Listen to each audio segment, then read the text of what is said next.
I have Cameron coming up, 2011. Cameron was a 2011 HOBY alumni, and he is currently pursuing a path toward motivational speaking. He's here, he's a mentee of Jim's, and he's going to introduce Jim formally for us. Give it a hand for Cameron. Yeah. All right, we're going to introduce Jim over here. So some fun facts about Jim Tuman. He's a graduate of Michigan State University. Has developed 3 national programs dealing with youth, women, and returning veterans. Has appeared on ABC, NBC, CBS National News, The Today Show, and The Oprah Winfrey Show.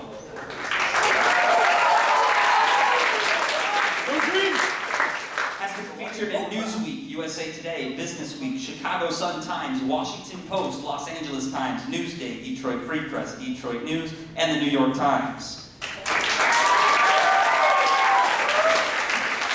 He was invited by 14 world leaders to talk about the breakdown of families, has been the subject of a nationwide documentary show in Japan, believes in balance in his life, and so has done with such diverse things as being a circus clown, a rodeo rider, symphony musician, cake decorator, and parade enthusiast.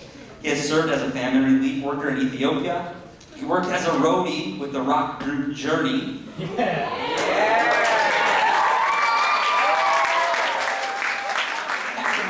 Speaking to more than 2 million students in more than 2,000 schools nationwide, named the Detroit News Michiganian of the Year, named 2012 Distinguished Alumni from Michigan State University, 2015 featured performance in critically acclaimed national movie, A Girl Like Her. Ladies and gentlemen, with his 34th year of keynote speaking, I present to you, Jim Tuman.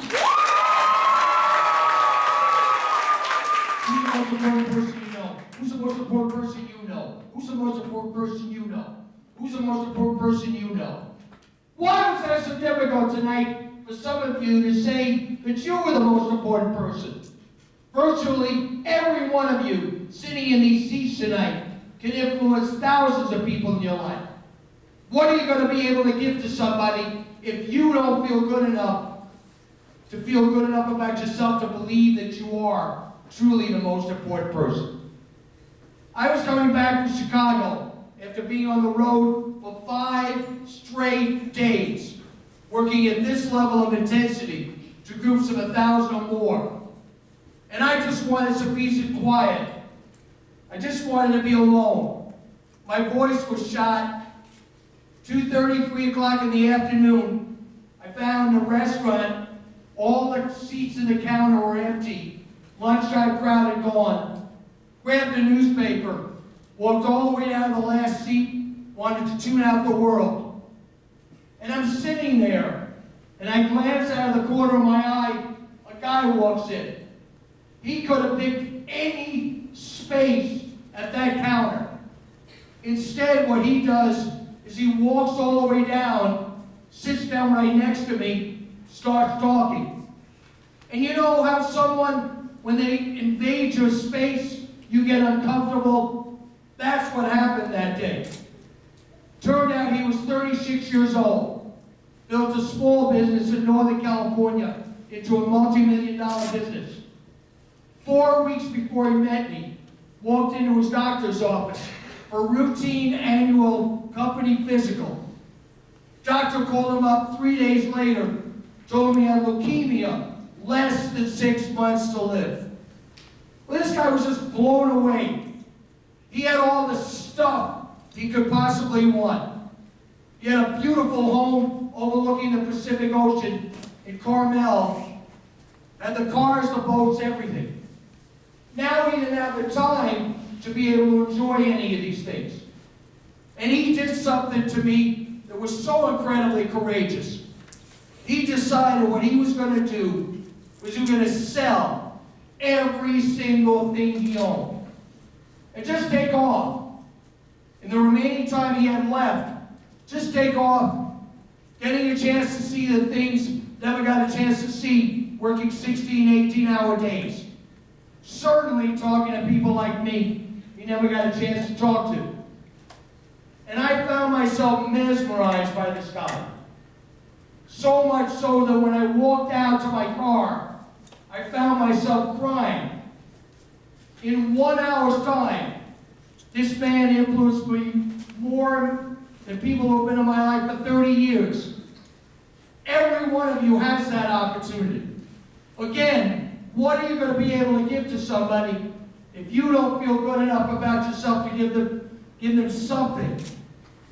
The unfortunate thing, and you are looking at somebody who's truly guilty of this, is that we are sometimes so busy allowing other people to dictate how we should feel about ourselves that we can't see our own value.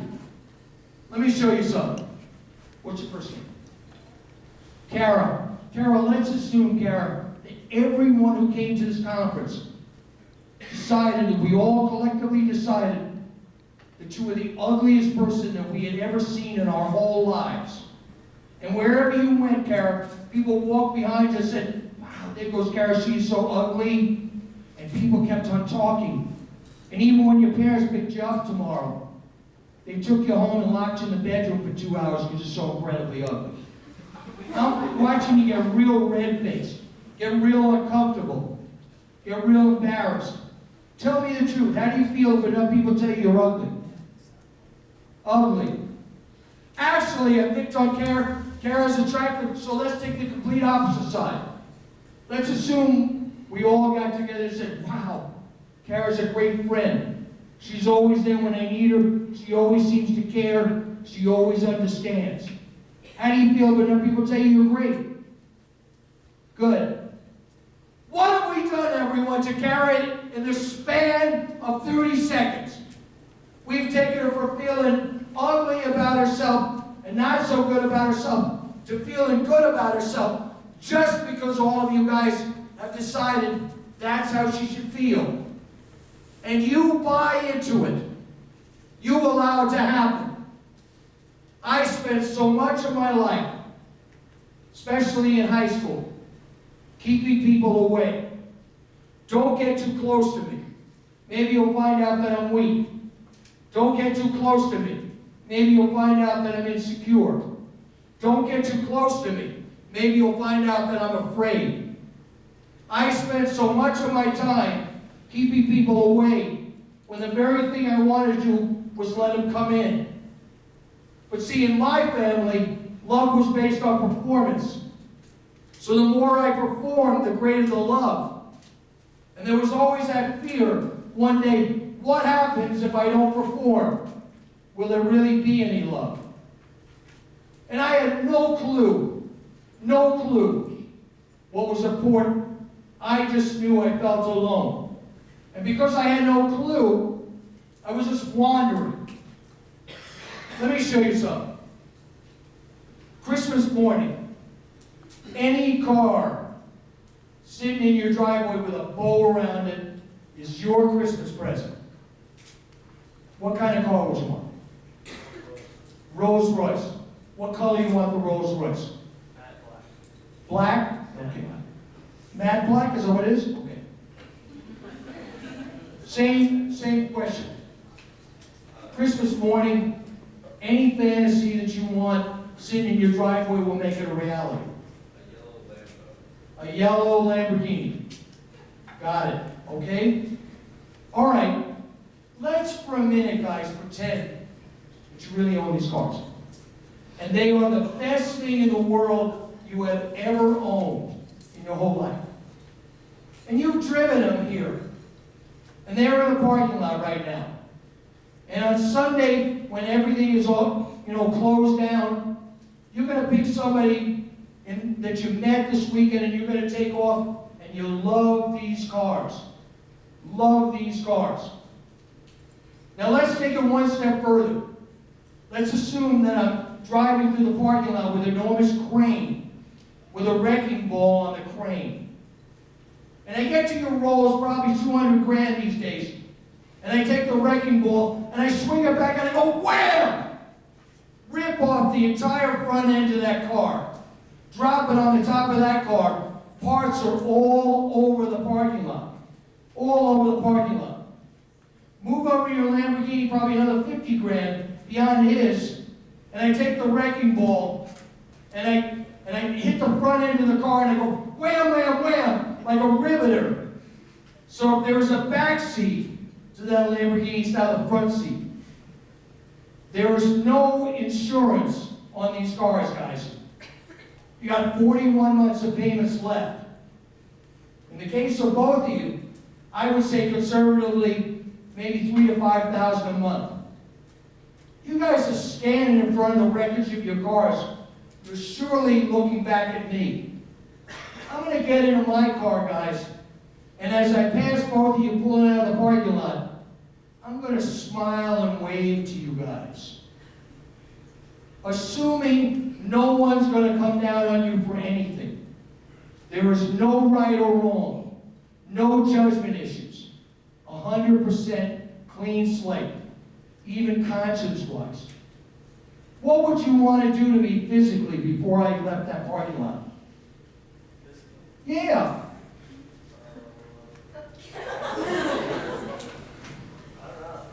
What would you want to do to me physically? I want to do it.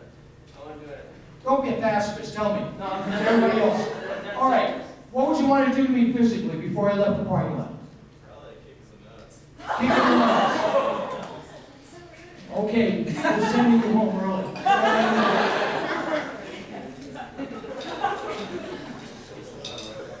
Want to change your mind? Is there anything?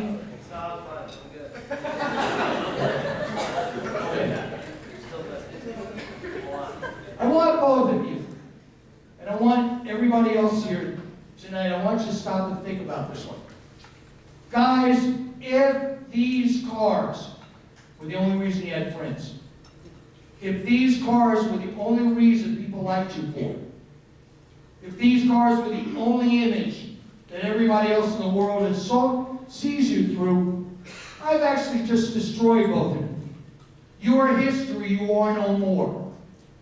So here's the challenge for every one of you. If you can't feel good from the inside, if you need the stuff in your lives to make you feel good about yourself, somebody at some point in your life can take it all away. It is just that simple. Just that simple. This point, by the way, for me personally, was never driven home clear to me. Then a number of years ago, I got a chance to work in the earthquake area outside of Naples, Italy. Now, most of you have been following the earthquakes in Nepal, and certainly tsunamis and earthquakes all over the world for the last 10 years. But I want to tell you, nothing could have prepared me for what I saw outside of Naples for 100 square miles. Lives, houses, property gone in 38 seconds. 38 seconds. Let's put it in context. Presuming when you left yesterday, as you were driving away, you forgot something. Maybe you forgot something on the kitchen table. Maybe something in the driveway caught your eye. Imagine coming back tomorrow night when everything you owned is gone. And that's what these people felt like. And I used to do community organizing. I would work with groups of 6 or 8 people, and I would try to get them to figure out how they were going to rebuild their village. And I would ask them the same questions. Why would you want to take a chance and rebuild your village? You're right on an earthquake fault line. This can happen again in 10 days, 10 months, 10 years. But surely it's going to happen again. You know, everyone, I heard the same answers. Different words, same answers. My friends live here. My family lives down the road. I love living in this village. And I read between the lines, what these people were really saying to me was, my friends and family come first in my life, and the things that I own second. Now, many of you are saying, this guy's crazy. I'm going to go out and get all the stuff I want now, And then I'll deal with a priority. People first, things second.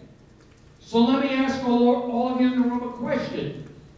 If you can answer this question, I am willing to buy you dinner, any place of your choice.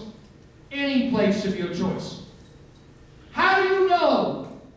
How do you know that you don't only have 6 months to live? How do you know that you don't only have 6 months to live? I was speaking at a school in California.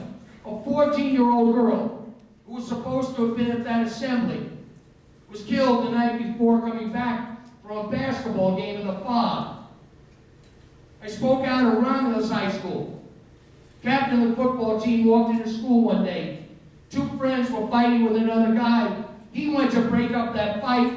Somebody put a knife into his gut, and he died on the way to the hospital. I am sure those 2 people did not get up that morning and say, "This is the last day of the rest of my life." And every day when there's a tragedy, I am sure people don't say to themselves when they get up in the morning, "This is the last day of the rest of my life." There are no guarantees. No guarantees. I was both blessed and cursed. I'm a New Yorker, and I got a chance to keynote at the anniversary of 9/11. And I got there a day early, and I walked around this empty pit, and I wasn't sure what I was going to say. Here was a tragedy of the magnitude of only a couple of other instances in our history. And here was this empty hole as a signature of what happened. And as I was walking around, it dawned on me how many people had gotten up that morning with unfinished business. Maybe they had a song they were working on. Maybe they had a book. Maybe they had a relationship that they needed to heal. Maybe they had a dream place in the world they wanted to go to. They got up that morning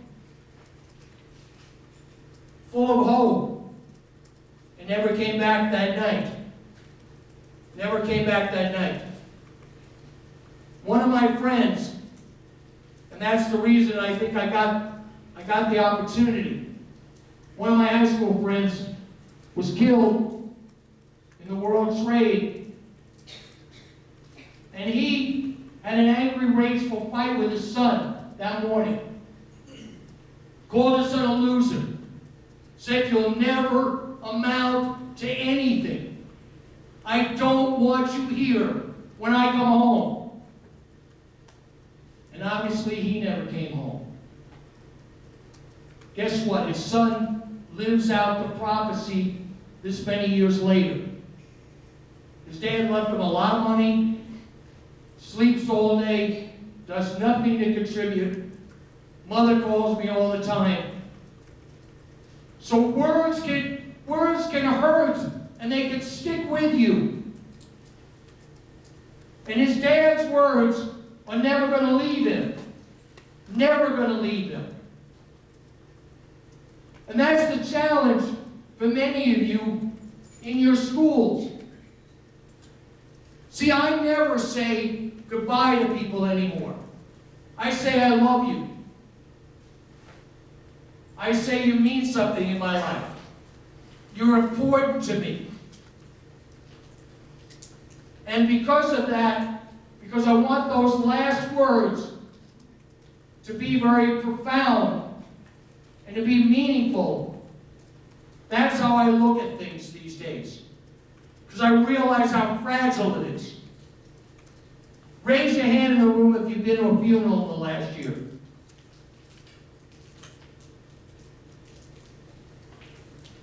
Now I want you to stop and think about this one. Raise your hand again if you went to that funeral of somebody who you thought died too young or died before their time.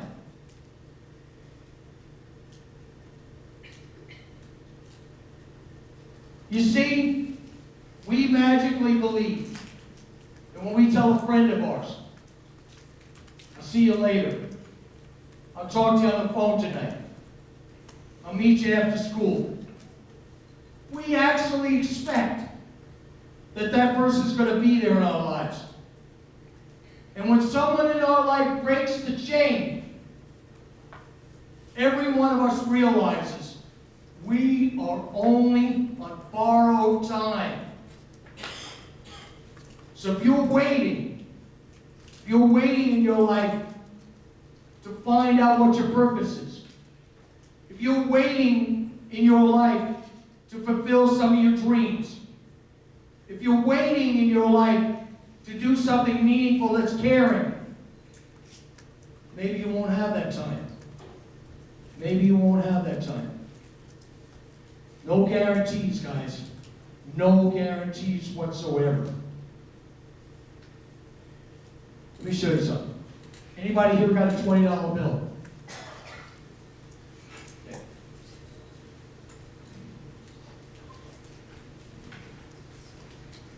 Will you do me a favor, stand up for me, please. And open that up. Now, will you do me a favor and tear it in half, please? Still worth $20. Thank you very much. And if you mind sitting down.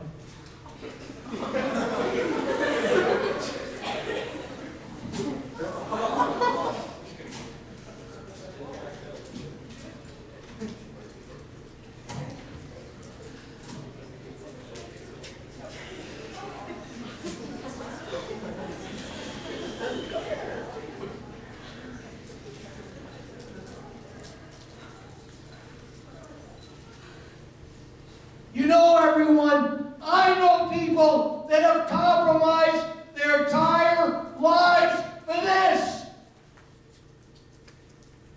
I know people that have sold out for this.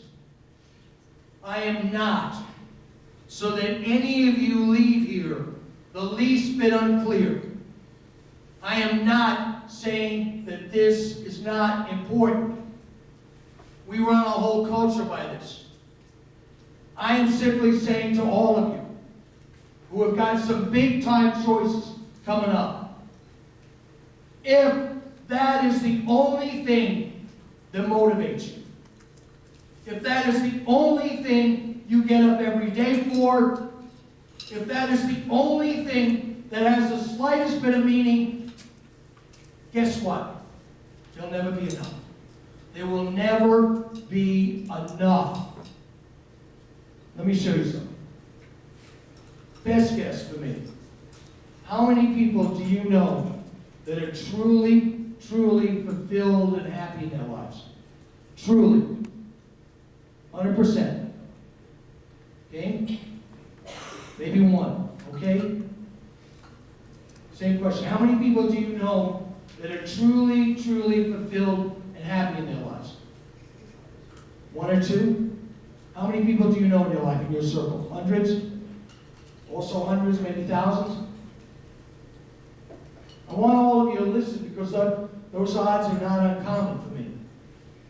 We've got two people that have lived a little bit longer than many of you. Grand total of 3 or 4 that they know that are truly fulfilled and happy in their lives, as opposed to hundreds, if not thousands of people they know. Want to know what that means for all of you in this room tonight?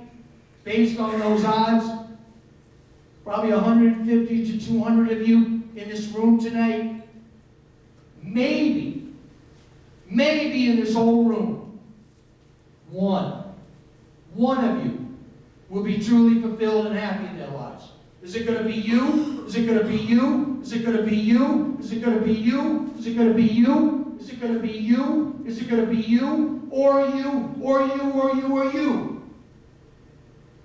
Who knows? And who knows how much time you've got to deal with this? No guarantees. No guarantees. Raise your hand in the room if you come from a divorced family. My mom dead. Now, as I've been on the road speaking, I did HOBY, New York last Saturday night. And prior to that, I've been on the road quite a bit. So my voice will be a little shot. Raise your hand individually and tell me why you think there are so many divorces in our country today. We lead the world in divorce. Anybody?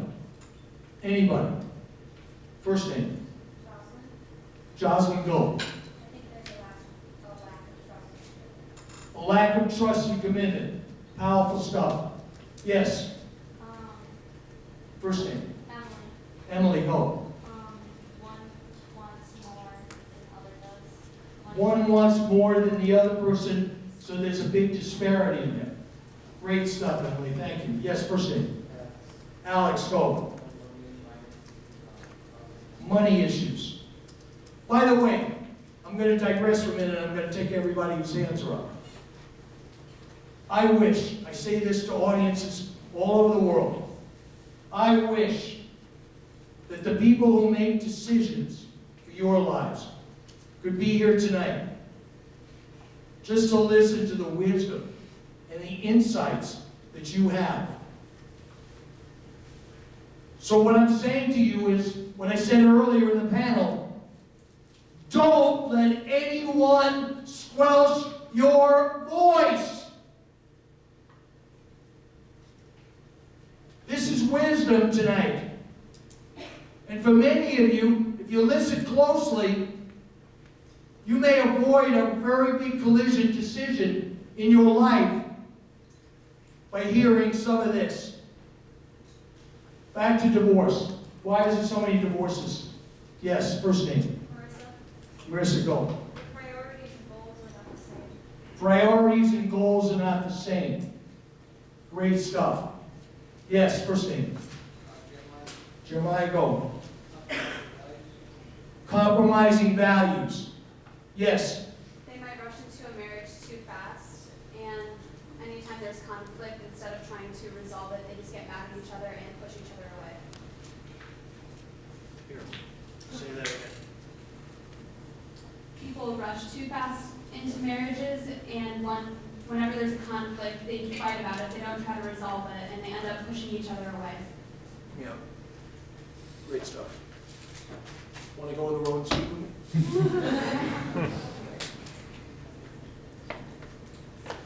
Anyone else?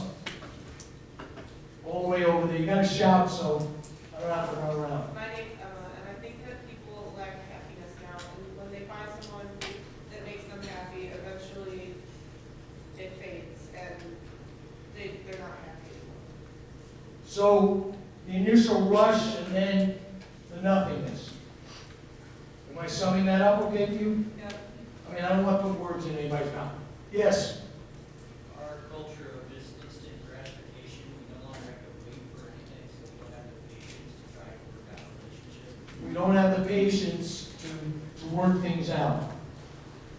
Great, great stuff. I'm so proud to always be doing this because, you know, you guys, I learn as much from you guys as you may think you glean from me. Yes. Husband and wife are supposed to be equally yoked.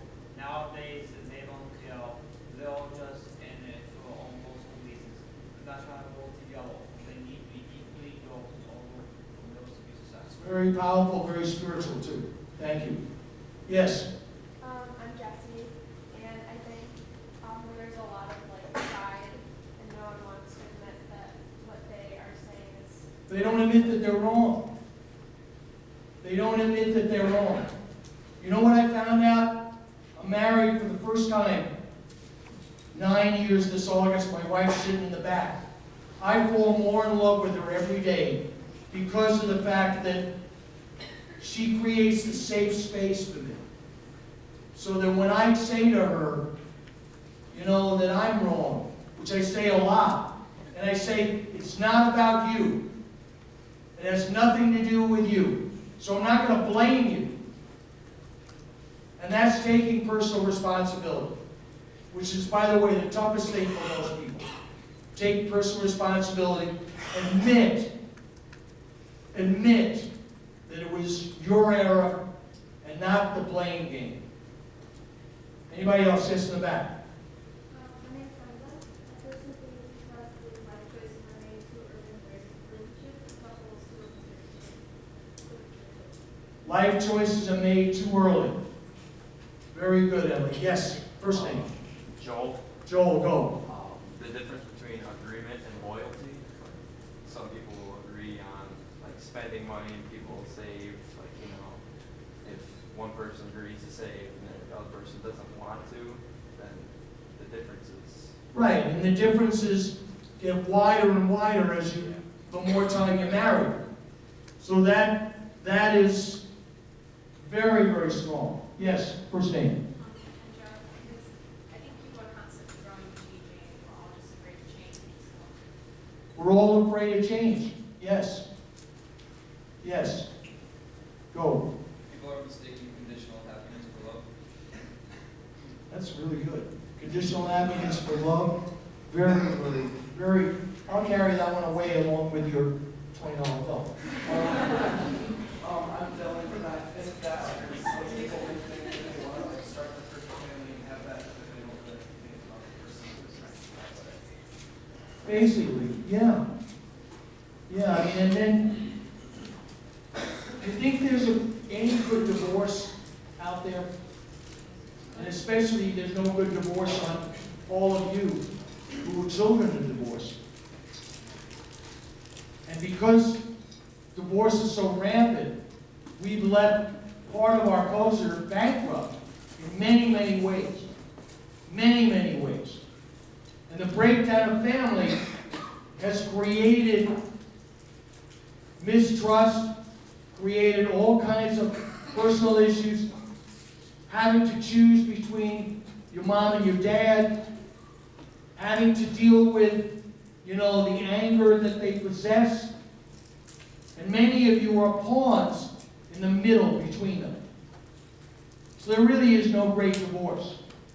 Yes, go ahead. I'm Kaylee, and I think that people find out that they're not actually happy with themselves, so they can't be happy with others. Correct.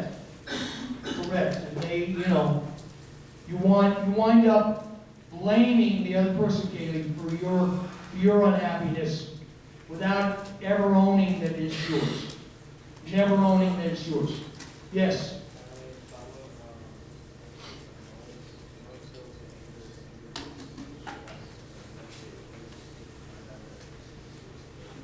It does. It does. And again, you know, there's this theory that if you don't resolve, if you go to bed angry, you get up in the morning angrier. And the building of that momentum, eventually, it's too late. You go on the point of no return. One or two more. Yes. Going off like Tyler, I think his name is going off, it's like couples, and it's not just married couples, but it's a lot of couples, they don't know the difference between lust and love. And lust is like the initial passion that you feel someone and the desire. But then love is what comes after that once that has not gone away, but once that has settled down. People don't really, they rush into marriage without knowing who they're actually marrying first. Please, please, please. You know, make your voice heard. That was great. That was really very special.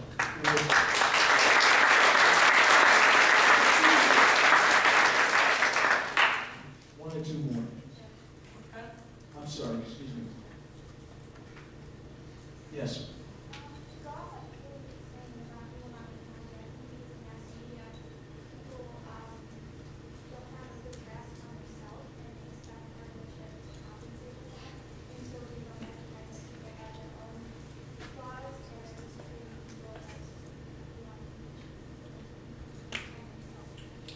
Oh yeah, very, very articulate, and obviously the mass media creates an illusionary type of lives, and then we buy into that illusion, and then when the reality sets in, we get up and that's it.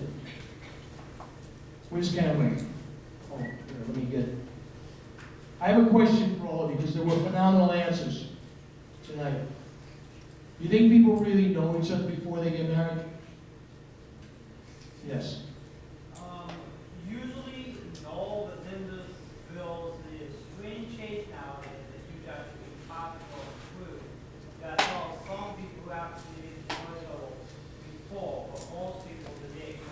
Most people don't. And what's the first thing all of us do when we meet somebody? When you came here yesterday, what's the first thing we all do? Well, besides introduce yourself, you try to somewhat, impress the other person, and people fall in love on the basis of that impression, and then people get married on the basis of that impression. And then they wake up complete, and there's a completely different person that has emerged. I have a friend of mine in Detroit who's a divorce court judge. He says the biggest reason that people have for being in his courtroom is that the other person changed. Guess what, guys? The other person didn't change. Sometimes we're too busy wearing the mask.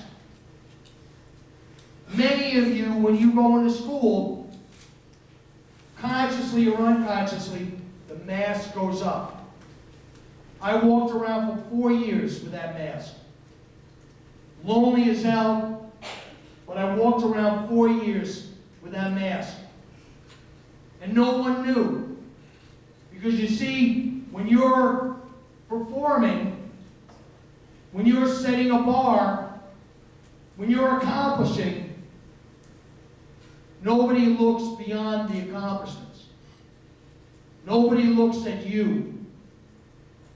And when they don't look at you, then they'll never see you. Never see you.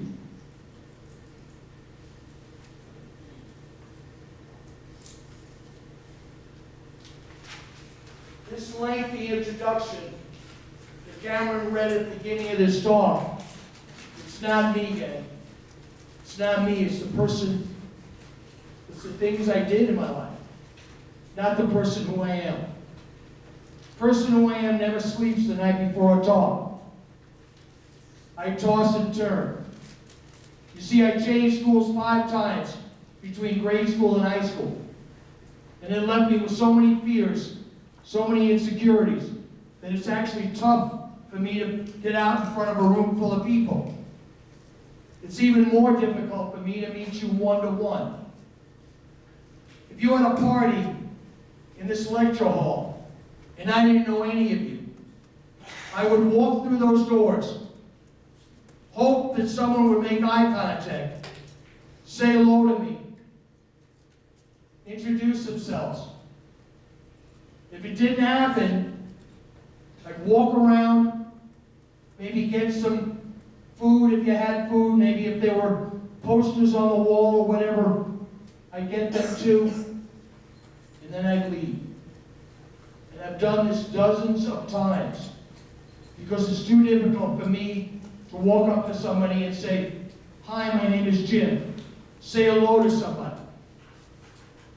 I was on a national speaking tour in Australia, and I came back on a big 747-400 series. And I was in the center section, and I was sitting between 2 people.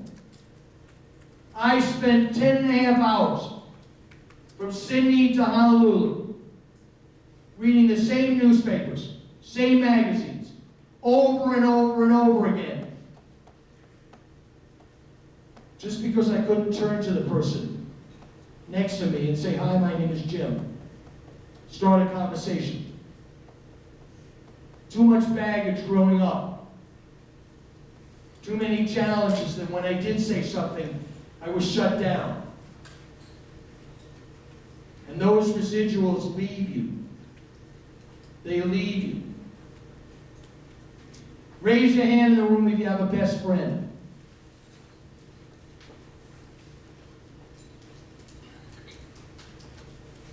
Now raise your hand individually, and I'll try and work my way through everybody. Raise your hand individually and tell me what makes that person a best friend to you. What makes that person a best friend? Yes. You can be yourself around me. Yes. Tell them your deepest, darkest secrets. Yes. Make you feel safe. Yes. Think exactly the same way. Yes. Through thick and thin, yes. She listens to what I have to say. She listens to what you have to say. By the way, if you could capture this concept, you can walk out of here and grasp an incredible life ahead. Anybody else? Yes.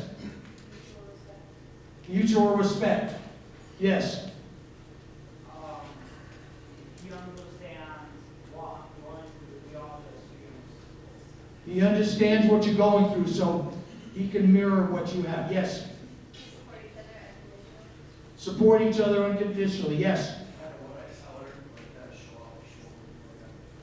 She's not going to look at you like you're different. Yes. Makes me happy, Accepts you. Phenomenal. Yes. By the way, if your best friend is not in this room tonight, which chances are that's a possibility, at the end of the evening, tomorrow, whenever, get in contact with that person and say what you thought made your relationship the special relationship it is. And people are you'll be more connected by being able to really praise that other person. Anybody else? What makes that person a best friend to you? Yes. She's always been there for me. She's never left me behind. She understands that I'm a pretty quiet person. She always covers me when I'm uncomfortable. She's really, Wonderful.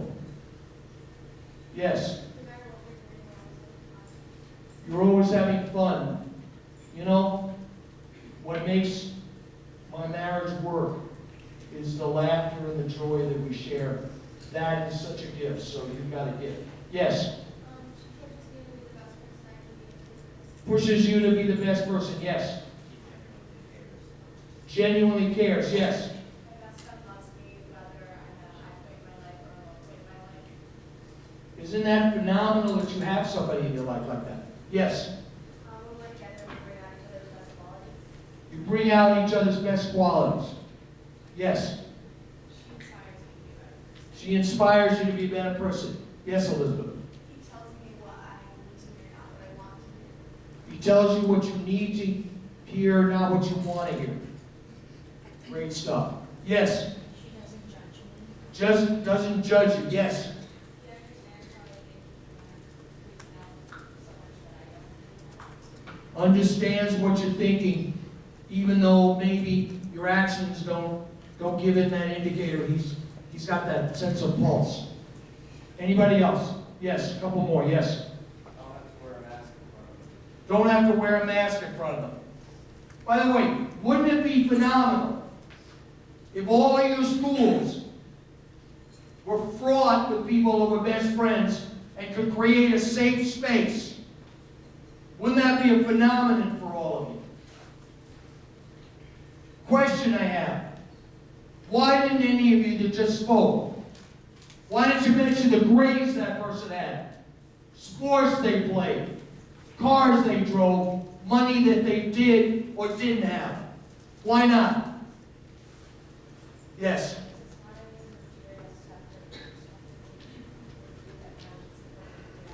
It's the person that they are. Anybody else? Yes. It just doesn't matter. It doesn't matter. Then let me ask all of you another question. Why do we believe it does? Why do we believe it does?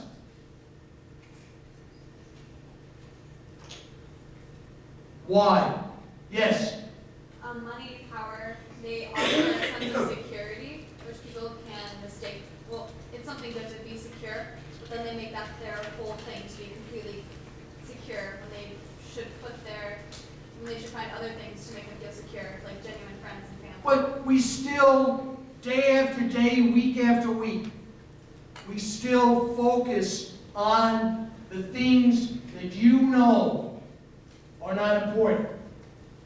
We still focus as a culture on what is out there in the more material world rather than looking at what is inside important to you.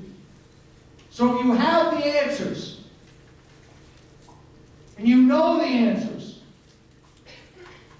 why do you fight it? Why do you fight it? If you believe in your heart that it is not important, and you keep it going, there's a certain insanity about that. If you go on my machine, my message is at the end of our lives, we will not remember how much money we made or how many things we possessed. What will come back to us is the quality of the relationships we form with those we love. I have never been to a funeral where somebody has stood up to acknowledge the person that passed and said, that person lives in a great house. That person drives a great car. What they say about that person is, that person was there when I needed them. That person was incredibly kind and loving. That person told me the truth. That person was always there. Again, we know. And again, as a culture, we push it away. And for so many of us, a lot of this comes from our history. Many of you inherited some dysfunction from your parents, who inherited it from their parents. And many of you keep that going. So what I'm saying tonight is, stop the madness. Because these things affect us. Let me show you something.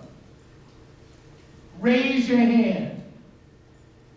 Raise your hand if you can remember your most painful moment. Raise your hand.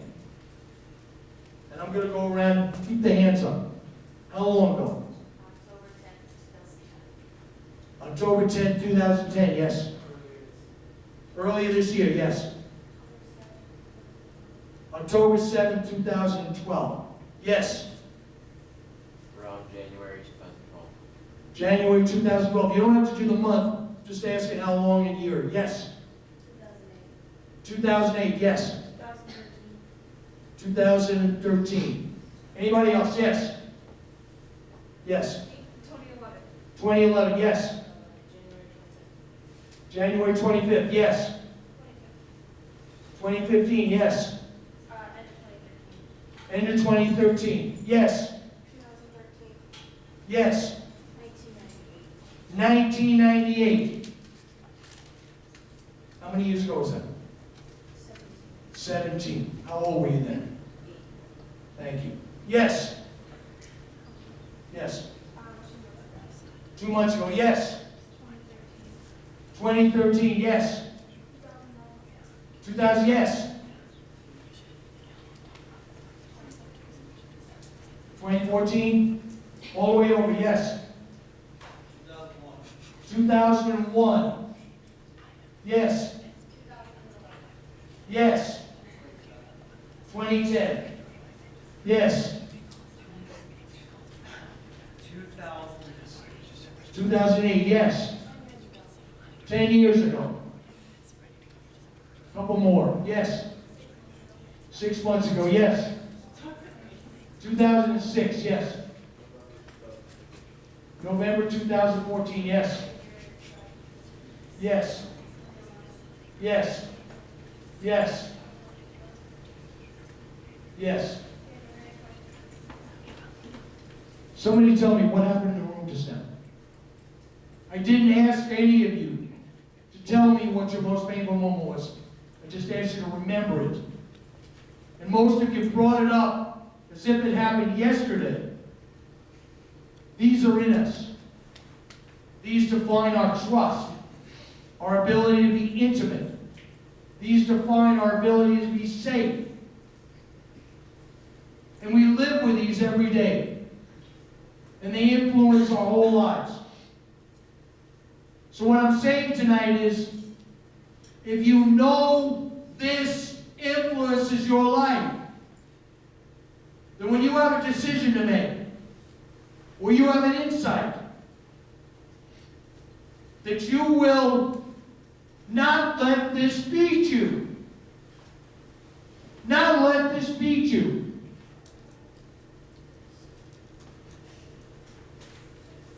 So that you can move forward. So that you can live out your destiny. So that you don't have to suffer because people in your life before you who influence you, they suffer. You guys have a chance. For some of you, tonight's going to last 5 minutes. Some of you never got it at all. For some of you, 5 days, 5 months, 5 years. For the very few of you in this room tonight, you'll carry it with you the rest of your life. But I can't be responsible for it. You see, I struggled so much in my life to figure out what I'm sharing with you tonight. And I keep a brutal schedule. I'm an insulin-dependent diabetic, shoot up 4 times a day. Right now, my sugar's at the bottom. But I keep fighting because my hope is that in this room, there'll be a couple of you that will carry this forward. A couple of you that will make it a kinder and gentle world. A couple of you that will go out and leave your imprint. Leave your imprint in a huge way. But the key to it is you can't have things that impede you. You have to move forward through it. And then you have to figure out what's important. I grew up in a macho family, New York City street kid. Ever since I was 7 or 8 years old, I was told it was weak, it was wrong, it was unmanly to share my feelings. So never once did I ever tell my mother or my father or my brother, never once that I loved them. And I would have given anything, for someone who would come into a place where I was and ask me to raise my hand for my best friend. I would have given anything to have raised my hand for my dad. But my dad was very effective. Very effective. He knew exactly how to shut me down. Every time I go to open up, he would say, I can't be bothered now. Go back to your room. Don't ever let me see you cry. And so I kept stuffing my feelings down. Further and further and further. Until there was no place to go. A while back, I had one of the biggest turns happen in my whole life. I was speaking at a school, and somebody pulled me off and said, Jim, we got an emergency phone call. Sounds real serious. You better take care of it. Turned out my father had had a series of heart attacks, 3 in succession. I was out of town. I don't remember what I did to close. But I do remember getting on the first plane and flying to New York and seeing my father in a hospital bed, laid out in a coma, intravenous bottles coming out, tubes sticking out all over. And my first instinct was, I walked over and I grabbed his hands. I grabbed his hands. And I wanted to tell him I loved him. I wanted to tell him he was special. I wanted to tell him he had made a difference in my life. I couldn't do it, gang. I couldn't do it. All the old tapes kept playing in my head. It's not safe. Don't say it. He's going to hurt you. He's going to put you down. He's going to put you down. So I sat in the chair next to his bed for 2 days. Each time when his eyes opened up, there was another opportunity. And each time, I couldn't say it. Instead, I said, Dad, do you need anything? Want a drink of water? Want me to get the nurse? His life was hanging by a thread, and I couldn't find the courage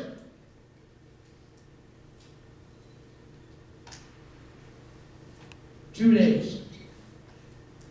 My father survived the heart attacks. I got essentially a second chance. I had a speaking engagement in New York. And I called my father up and I said, Dad, I said, I wasn't able to tell you something in the hospital. I need to tell you now. I need to tell you now. I said, I'm coming to New York and I want to get together for dinner, you and I. Well, everyone, he gave me the perfect out. He said, Jim, I got dinner plans, what about lunch? I rearranged my entire schedule, everyone, to get to that restaurant a half an hour early. Tell him for the first time in my life that I loved him. And I want to tell you, I was petrified. Petrified. What words are going to make him not put me down? What words are going to make him not laugh at me? What words are going to make him not be silent? Which was his most effective weapon. And I was sitting there, and finally I just couldn't sit there any longer. And I got up, and I started walking around the block. And I completely lost track of time, and I noticed a clock on one of the buildings. And I was 15 minutes late, because my head was in someplace else there. And I tore back into that restaurant, knowing my father, who was always on time, would surely be sitting there. And I got there, and the first thing my father did when I walked in was jam me, put his finger in my face. Why are you 15 minutes late? You know I've only got an hour for lunch. When are you going to be on time? And I looked at him and I said, no way am I going to tell him I love him. I've lived with this too long. But I looked back at my father. He had lost 50 pounds since the heart attack. Cheekbones coming through. And I looked at him and I said, I'm not going to get a third chance on this one, God. And I reached across the table again and grabbed his hands. And I said, Dad, thanks for staying up all night when I didn't show up. Thanks for being there when I tore the cartilage in my knee, couldn't finish the last 3 football games. Thanks for bailing me out, Dad. I really love you. And when I said I really love you, everyone, I put my head down. I was hoping he wouldn't hear me.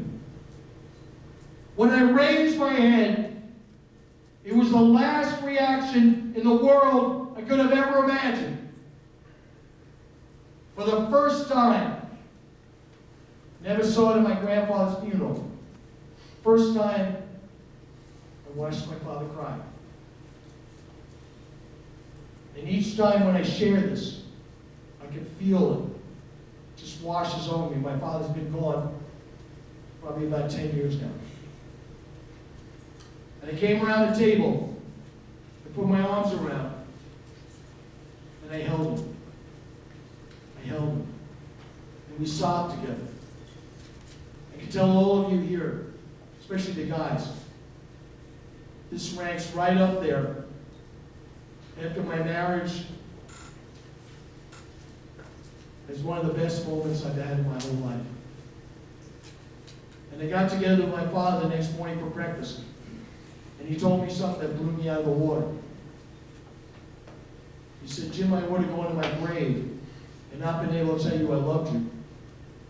Because my father, my grandfather, told him it was wrong. He's just passing that one on to me, gang. Again, so many of you have inherited all of this ritual pain that was put on your parents, by their parents and their parents, and the lineage goes all the way back. It's time to stop. It's time to stop. It's time to figure out what we value. It's time for many of you to take a look in the mirror, and instead of running and doing, to look in the mirror and ask yourself, what is important to you? What's important to you? Let me show you something. You were killed tonight on the way home in an automobile accident. And we're having a memorial service in this lecture hall for you. Want people to remember you for the roles? How do you want to be remembered? Being passionate. Wonderful. Same. Lamborghini, you want people to remember you? You're killed tonight on the way home. Want people to remember you for the Lamborghini? Best characteristics. By the way, isn't it interesting, everyone?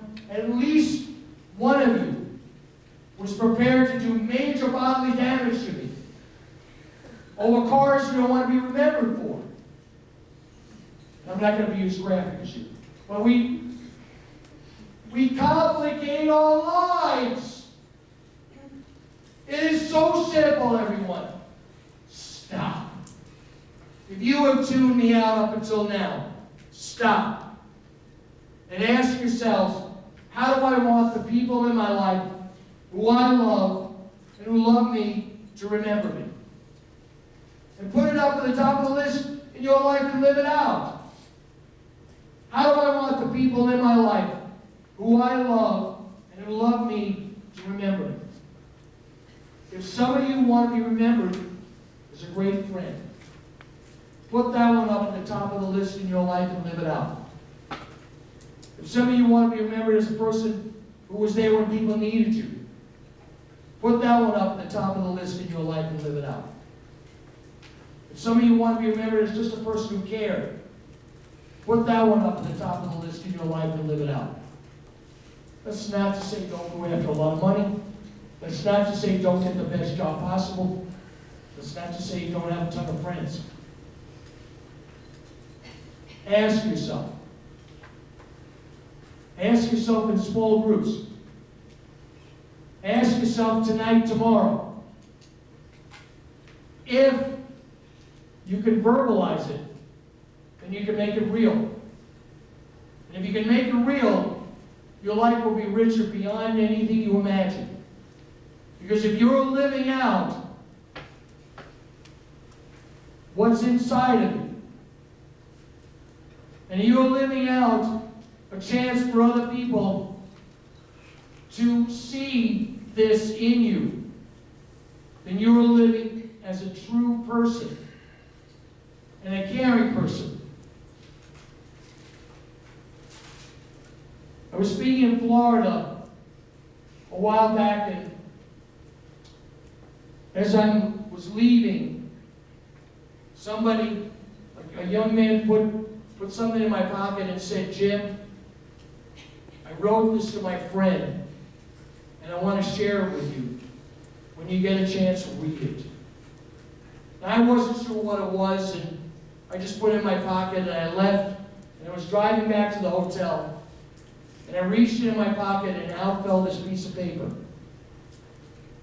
I sat, I pulled it, and I was reading the first few lines, and I literally pulled the car off on the service drive. And I read it over and over and over again. And it was everything that I'm trying to share with you tonight. Everything. It's called Friendly Pain.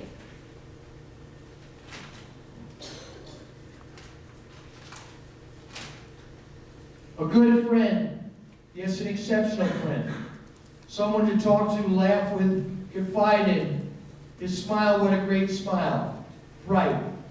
Grade school, junior high school. The best times of your life, most say. So far, they're right. Lucky I was to have such a great friend. So many smiles and the laughter. The plans we made, him to college, I stayed home. When we can, we'll drink some beer, laugh, smile, and offer honest advice. Now we can't, for he fell asleep behind the wheel. Oh, the pain, my stomach like a burning flame. It can't be true. We never say goodbye. The plans like sandcastles on the beach washed away. And oh, how I miss my buddy, on my mind like a good tune. I still think of the great times, I always will. The plans, well, they've fallen apart, and I've made new with new friends that smile and laugh. It's never the same, it never will be. The friendship we had was special, like ice cream on a hot summer day, and we never said goodbye.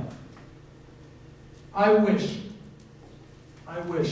with every fiber of my being, that I could bring back the people you've lost. That you raised your hand for that funeral in the last year, 5 years, whatever. I wish I could bring it back. So that you could share what's in your heart. But obviously I can't. The next best thing I can do is to give you the gift of what I'm giving you tonight, which is the people in your life, in memory of the person that you lost. Give them the love, and keep that love moving. Keep that love moving. Every time I speak, and I lost my grandmother probably a good 35 years ago. Each time I speak, it's difficult to explain, but I can feel her presence. I used to lay my hand in her lap when I was 6 or 7 years old, and she used to stroke my forehead. And I would feel like, gosh, this is the greatest love. This is the greatest love. And that love is, if you think that you sometimes never get it back, that love has been magnified by my wife, who gives me my greatest love today. It's there. It's there. The challenge is opening up to let it happen. Most of us have built up the walls. And many of us in the room, the walls go up so high that nobody gets through.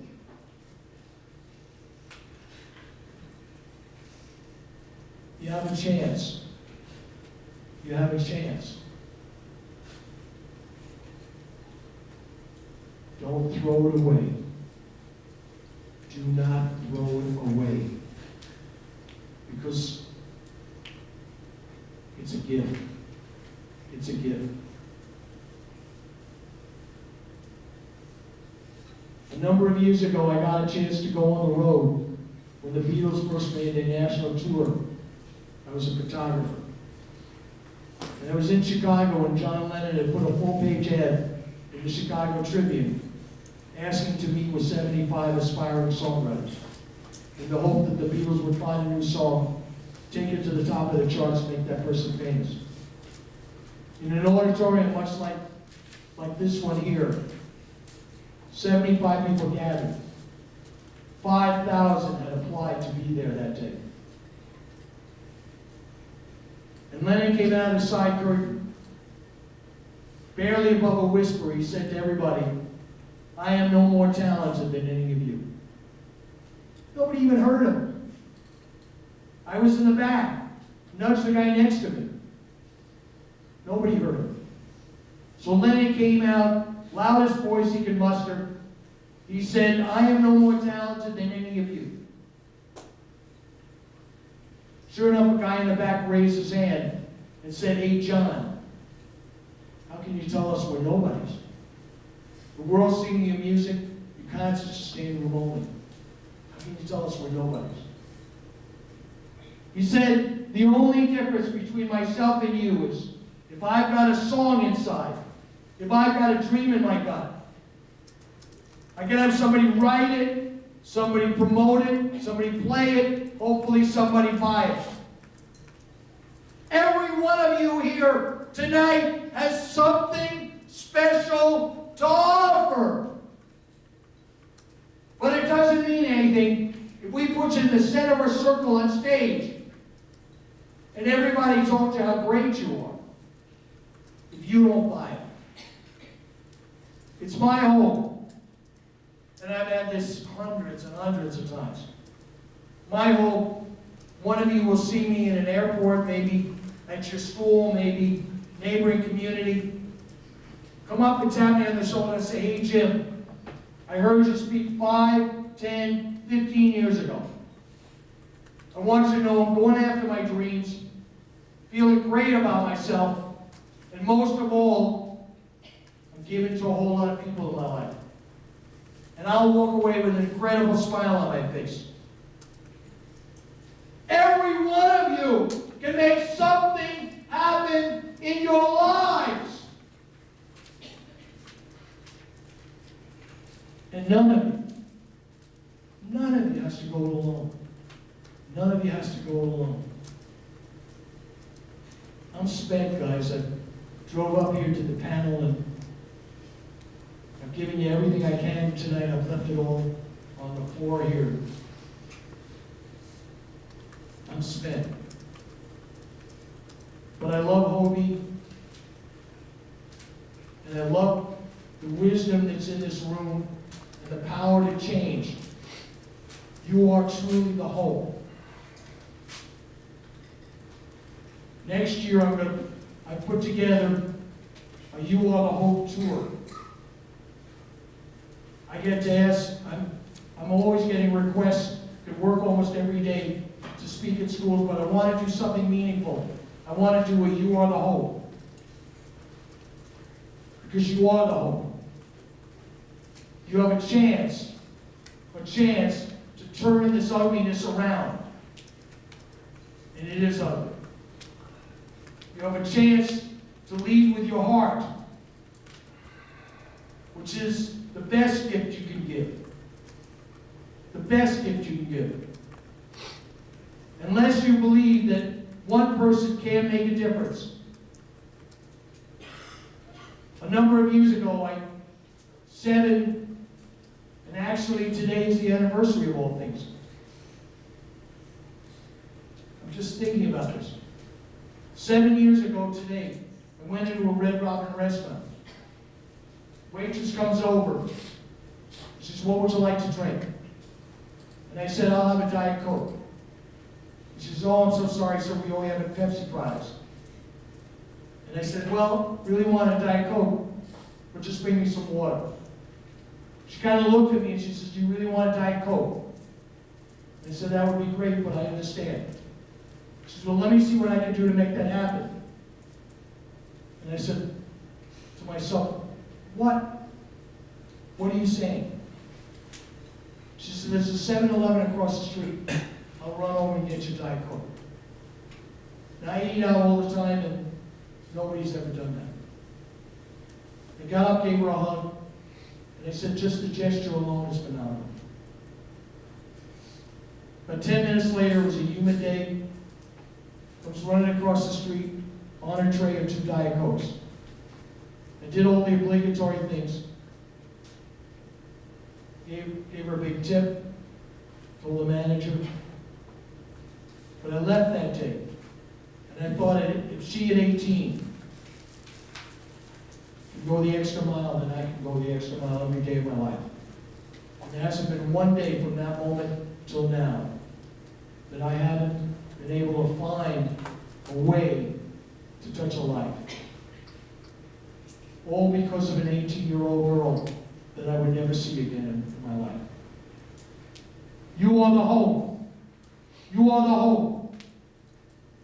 And you can turn this around. And I want to thank you tonight for giving me the space. I love you very much. I've given it all. Thanks again. You were wonderful.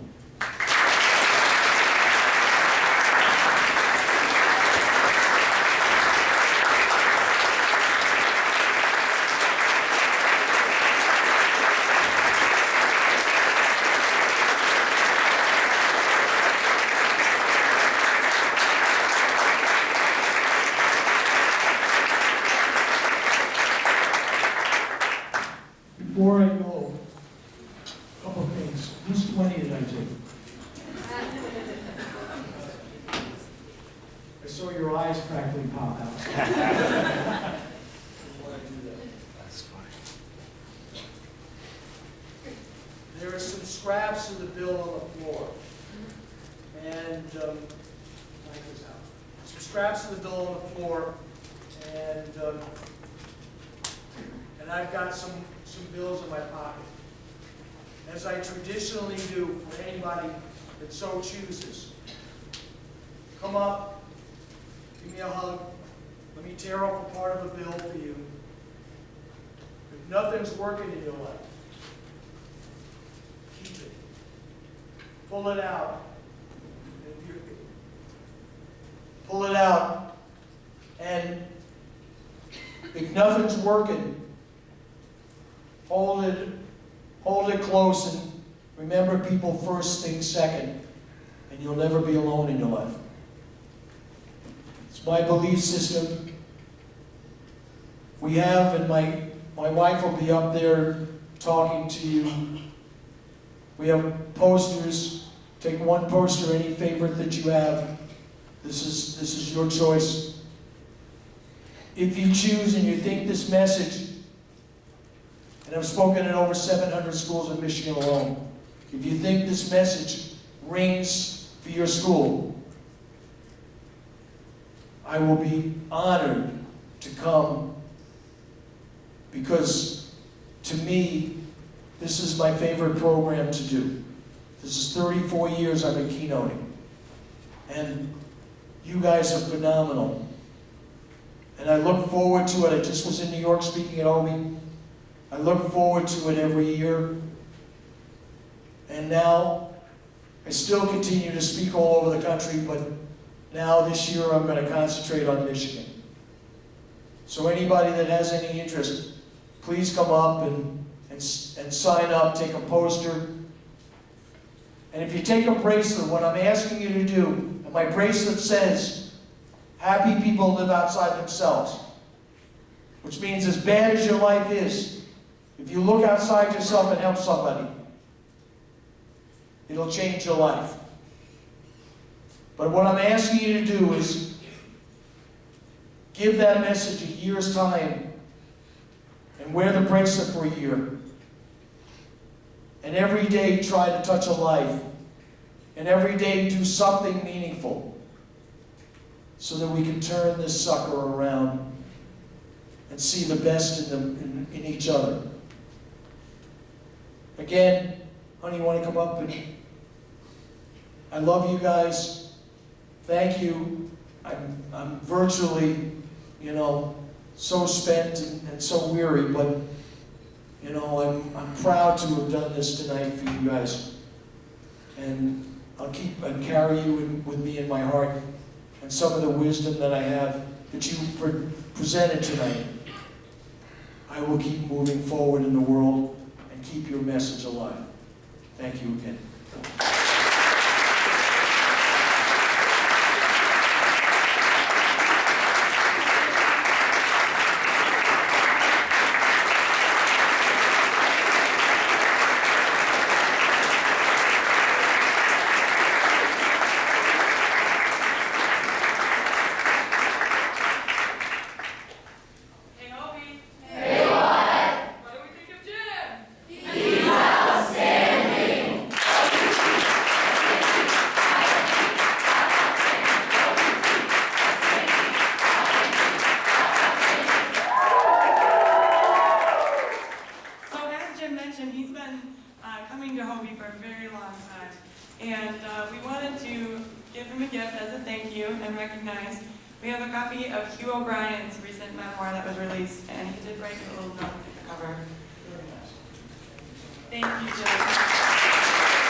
So now, we have a bit of time to meet with our small groups and chat about what we've just been through together, as well as the whole day. Remember, we had all our service project. We heard from Mr.